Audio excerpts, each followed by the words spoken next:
13절로 18절까지 세상 사람들이죠. 대제사장, 장로, 서기관, 사두개인들, 이 사람들이 나서서 하나님의 나라와 구원의 역사를 부정하거나 비난할 말이 없음에도 불구하고 틀어 막으려고 합니다. 이유는 자신의 이익에 반하기 때문에, 손해가 되고 이권에 방해가 되기 때문에, 자기의 욕망 때문에 그런 거죠. 비록 이들이 율법을 지킨다고 하지만 종교 지도자들입니다. 이스라엘 입장에서 볼 때는 최고의 지도자들이지만 자기의 욕망을 벗어버리지 못했습니다. 그러니 이런 현상은 필연이라고 할 수가 있겠습니다.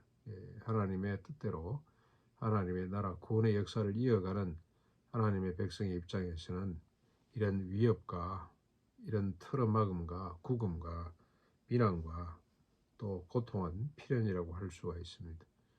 다윗도 성령 충만해서 이를 알고 시편에 기록을 했습니다. 시편 2편이죠. 25절로 28절까지 쭉 나와 있습니다. 이건 시편 2편을 인용을 한 건데, 민족들이 어찌 허사를 경영하는고. 특별히 더 구체적으로 민족들이, 지도자들이 백성들과 의기투합해서 메시아, 하나님이 약속하신, 모세가 예언한, 아브라함과 약속을 하신 하나님의 메시아를 방해하고 죽이려고 한다는 거, 그렇게 모세도, 다윗도 이미 다 기록을 했습니다. 19절 20절, 이런 위협 앞에 처한, 이런 방해, 이런 고통 앞에 처한 베드로와 요한의 반응이라고 할 수가 있겠습니다. 19절 20절, 하나님의 말씀을 듣는 것과 사람의 말을 듣는 것 중 어느 것이 옳은지 판단하라고 합니다. 어느 것이 옳겠냐. 자신들은 보고 들은 것을 말하지 않을 수가 없다. 우리가 어찌 경험한 거, 보고 들은 거 말하지 않을 수가 있냐. 문둥병자들이 헤매고 있다가 어느 성에 갔는데 먹을 것이 가득한 걸 보고 어찌 동료들에게 가서 알리지 않을 수가 있냐. 내가 진리를 보고 생명을 보고 길을 찾았는데, 우리가 보았는데 어찌 지금 길을 몰라, 진리가 몰라서, 그 다음에 또 생명을 찾지 못해서 헤매고 있는 사람들에게 전하지 않을 수가 있겠냐는 반응을 보였습니다. 그랬더니 관리들, 21절 22절, 세상 지도자들이죠. 물리적 표적을 부정할 수가 없어요. 그런데도 불구하고 핵박을 하고 틀어 막으려고 합니다. 그러나 여론 때문에 일단 놔줍니다. 여론 때문에. 이들은 기준도 없고 원칙도 없습니다. 심지어 자기 자신도 없는 사람들입니다. 오직 출세하고 성공하고 자기의 욕망만 있을 뿐입니다. 그거밖에 보이질 않아요. 그것만을 쫓는 사람들입니다. 마치 현대인들이 대부분 돈을 쫓아가는 것처럼, 출세를 쫓아가는 것처럼.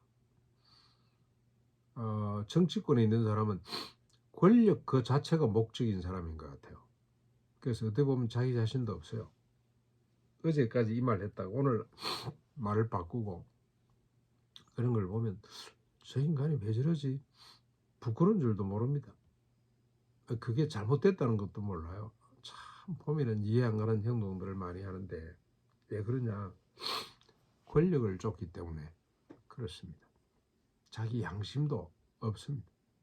오늘 지금 본문에 나오는 관리들, 대제사장들, 장로들, 서기관들, 사두개인들, 이 사람들은 자기도 없고 오직 욕망만 있을 뿐입니다.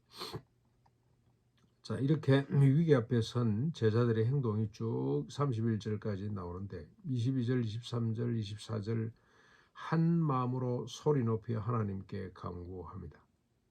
그들이 풀려나가지고 이 사실을 많은 이 성도들에게 알리고, 그들이 오로지 한 마음이 되어서 소리 높이 하나님께 간구합니다. 간구 내용은 29절, 30절입니다. 주여 저들의 위협함을 굽어보시고 종들로 하여금 담대히 하나님의 말씀을 전하게 해주십시오.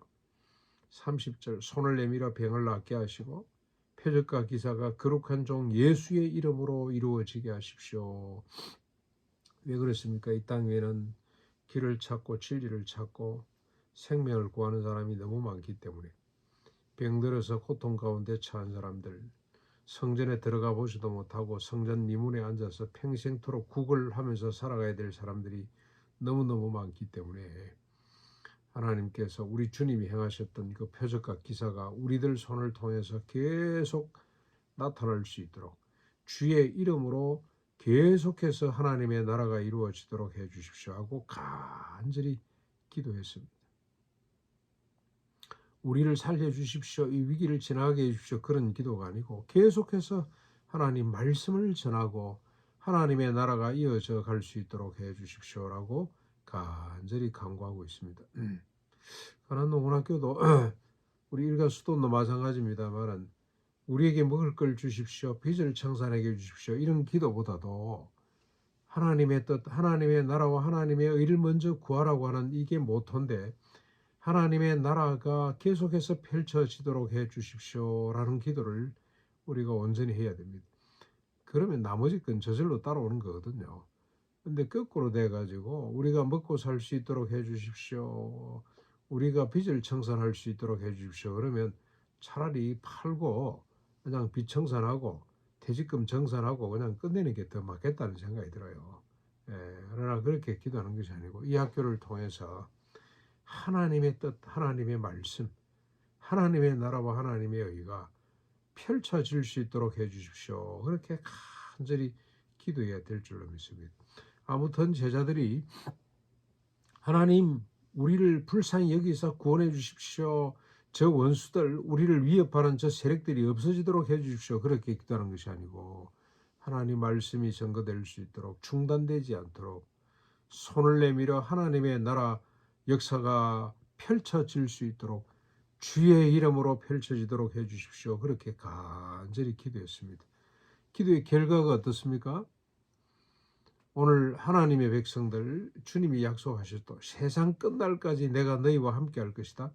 때를 얻든지 못 얻든지 복음을 전해라. 그들을 전도해서 내 제자로 삼으라고 하신 주님의 말씀이 이어지도록 이 기도의 결과가 나타납니다. 31절 빌기를 다음에 모인 곳이 진동하더니 무리가 다 성령으로 충만해서 담대히 하나님 말씀을 전하게 되었더라고 결과를 이렇게 기록하고 있습니다. 네, 간절히 기도했더니 성령 충만해졌더니 하나님의 말씀이 증거되는 이런 역사가 나타나게 되었습니다. 네, 기도가 열쇠입니다. 성령 충만함, 지속적으로 성령 충만함을 받는 유일한 수단이 기도고 성령 충만해져야 복음이 하나님의 나라가 계속해서 펼쳐질 수가 있다는 겁니다. 오늘 우리에게 너무나 중요한 하나의 선례를 말씀해 주셨습니다.